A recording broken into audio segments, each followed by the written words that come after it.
So this time last week, we had someone get in touch live on the stream. And actually what they wanted to ask about was for their website, their social media, etc. How can they actually increase engagement and conversion with their audience? This is something we teach on the roadmap. This is the whole kind of point of what we do, and what we really try and look to do is help bring together things from sales and sales techniques to marketing, to personal branding, to business strategy, and actually mash it all together in a way that I've never really seen done before, but then apply it to real businesses with real people and really help them make that kind of next step forward. And that's what we're kind of looking to do. And so one of the things that I wanted to do is I did a bit of a case study last Friday where I sent it through to the people. Rightly so, they didn't want their kind of website covered, on the screen, which I was going to do.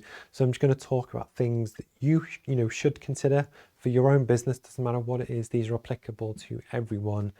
And what you're going to do, and the whole point of this, is to increase engagement and people's trust with you, but also improve conversion, because the whole point is that you get paid for whatever your product or service is.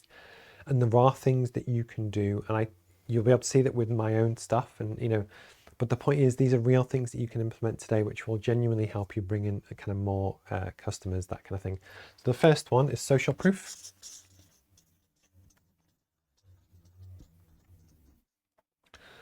So something which is mega, mega, mega important. If you don't do anything else that I talk about, but you just want to do one thing, social proof is the one thing to focus on for your business. What we're essentially looking to do here, and this is a human evolution thing, is have people from the wider public say, I like this product, I trust this product, it does what it says. Really good things would also say, actually, it's really good, you should buy it, I love it, etc. And you almost get the affiliation and endorsement from that. Traditionally, back in the day, these would be case studies. So if you have a product and a really big reputable company like Apple, or someone buys it, if someone from Apple would be happy to say, we buy this brand of pens and they're brilliant and we love them and it's a case study, that builds trust, because what it does, it teaches someone else who discovers you for the first time to then think, well, actually, if they buy it, it can't be too bad. Fantastic. Social proof also works with numbers. So you will see on Fairy Liquid or any washing up liquid kind of advert in the UK, I don't watch much TV now, but what they used to say is our brand is trusted by 5 million parents in the UK.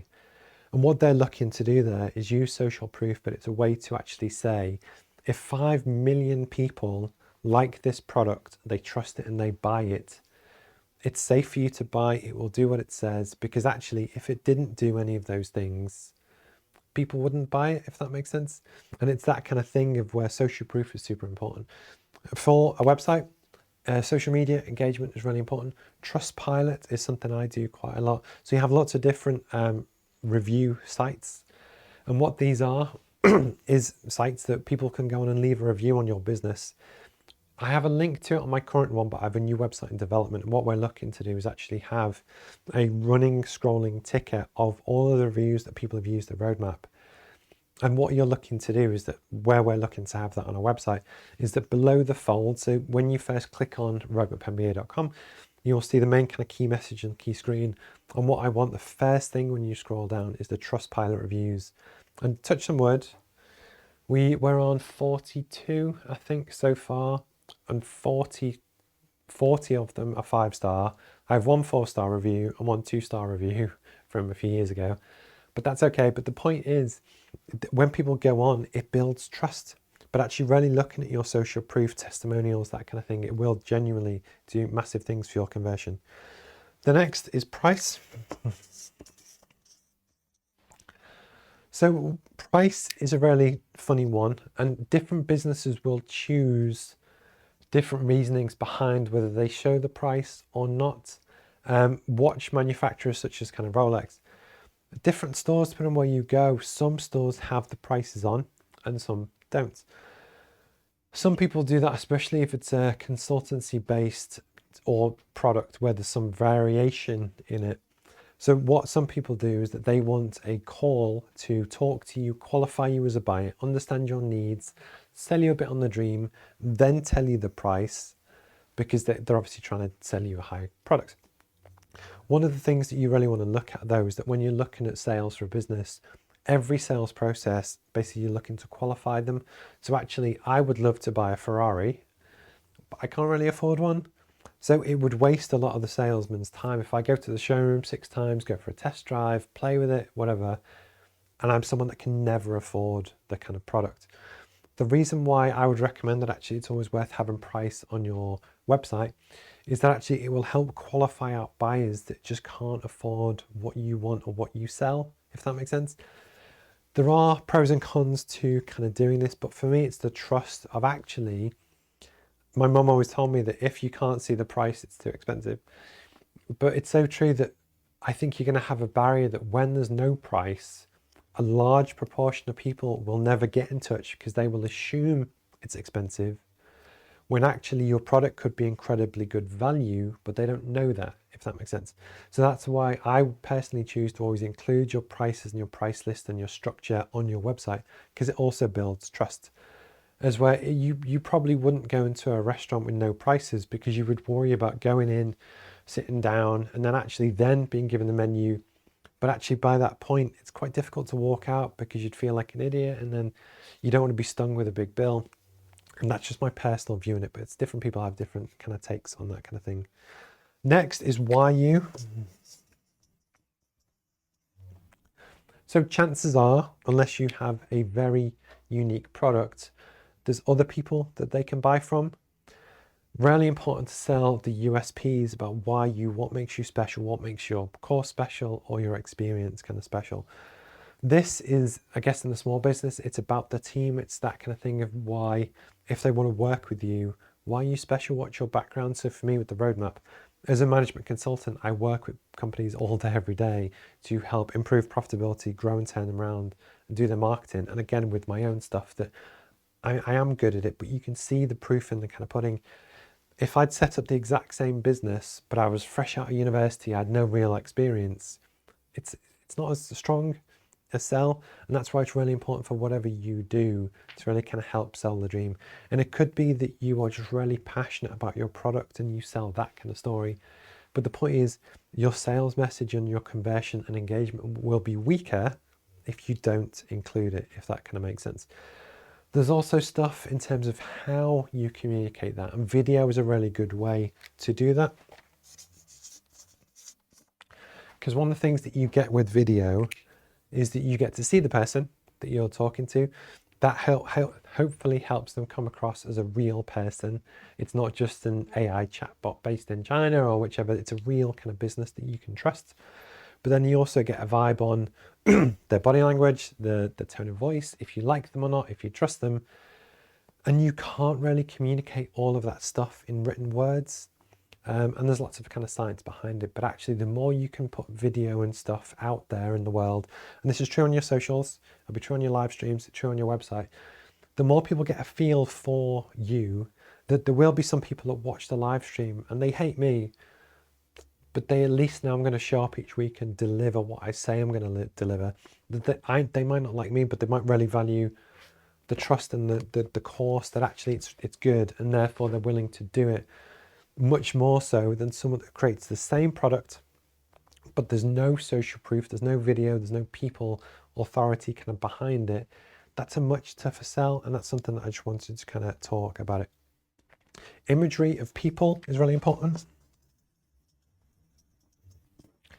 So if you can, for your product, and this is true for almost every single product, maybe some very scientific or techie ones, maybe not, if it's like mega detailed, but actually including pictures of people and people enjoying your product or service will help more people think, you know what, that product looks like it could be for me. I resonate with the people in the audience, those people in the images, they look like me. I think that I should buy this kind of product.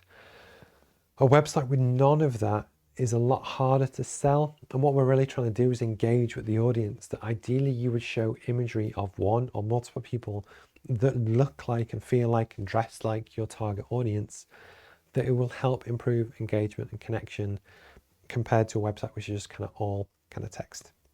Relating to that, if you have too much text, people won't read it. Which is cool, and there's nothing wrong with that, but overwhelm is a real thing. So actually, if you have an FAQ section or whichever, rather than just swamp people with tons of stuff. Have little drop down boxes, make it super kind of simple. And again, what we're also subliminally doing with that is telling the user that you're easy to do business with, you're simple, you're clear, and all of this is helping to communicate your brand in a way that little tweaks that you can all kind of do. And then last but not least, if you can, and this is the cherry on the cake, this is the best thing you can do, is content. That you could have the best website in the world, you've got loads of social proof, you've got all this kind of really good stuff, but unless you actually create content which people can relate to, or just do it on a regular basis that people will see, it reminds people that you're still here, you're still doing what you do, you get to share your passions, your visions, your values, your mission, everything about you, but find something that you're comfortable to do every week. I love to talk, as you can probably guess, but actually I love to talk to people and genuinely pick their brains about what they're up to, how their life's been, and actually learn from their kind of story. And I love, again, it relates to the business, to speak to people in their careers and business owners to really kind of go on that journey with them. So I do that every week or every other week on a podcast, which I then broadcast on lots of different social channels. But it gives me the chance to create content which hopefully has value and people enjoy to either be on or watch, etc. But, you know, if I just did the podcast, what that doesn't do, it misses the crucial piece to really help position me as an authority or an expert on a topic that I actually do know what I'm doing to do with business strategy and how you grow business and how you launch.